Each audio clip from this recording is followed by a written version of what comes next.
ప్రభుత్వానికి వ్యతిరేకంగా. అది జగన్కి ఫెచ్చింగ్ అయింది అతని పాదయాత్రతో. ఎందుకు పవన్ కళ్యాణ్ చివరిలో జగన్ నేను ఓడిస్తానని చెప్పబట్టి, లేకుండా నాకే ఓటేయంటే అప్పుడే గట్టిగా ఉండేది. చివరిలో చెప్పాడు ఇక నేనే సీఎం అని. కానీ అప్పటికి వీళ్ళిద్దరి మధ్యన కుమ్మక్కడానికి సాక్ష్యం ఈ 3 నియోజకవర్గాల్లో పవన్ కళ్యాణ్ వెళ్ళి ప్రచారం చేయలే, పవన్ కళ్యాణ్ నియోజకవర్గంలో చంద్రబాబు లోకేష్ వెళ్ళి ప్రచారం చేయలే. అక్కడ కాంప్రమైజింగ్ అనే ఫీలింగ్ పడిపోయి నేను ఆ రోజునే వీడియో కూడా చేశాను. అప్పుడు పవన్ అభిమానులు బాగా ఉండేవాడు మనతో పాటు. కానీ దాన్ని లేదులే అన్న ఆయన ఏదో కుదరకేలే అన్న అంటే నేను చెప్పా పబ్లిక్లోకి అదే వెళ్తుందని, అదే వెళ్ళింది, దెబ్బతిన్నారు.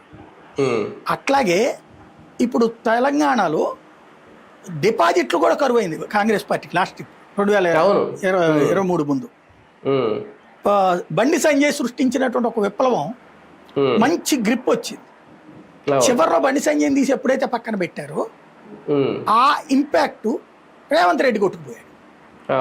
చివరికి కాంగ్రెస్ అభ్యర్థి రాజీనామా చేస్తే కోమటిరెడ్డి బీజేపీలోకి వెళ్తే కాంగ్రెస్ అక్కడ డిపాజిట్లు కోల్పోయారు. బీఆర్ఎస్ గెలిచింది, సెకండ్ ప్లేస్ లో కోమటిరెడ్డి వచ్చింది. థర్డ్ ప్లేస్ కి కాదు డిపాజిట్లో కూడా పోయింది కాంగ్రెస్ పార్టీ. అలాంటి స్థాయికి దిగజారిపోయిన కాంగ్రెస్ పార్టీ ఎట్లాగొచ్చింది? ఇదిగో బీఆర్ఎస్ బీజేపీ కుమ్మక్కైపోయి బండి సంజయ్ తొక్కేశారు అనే ఫీలింగ్ పెరిగింది.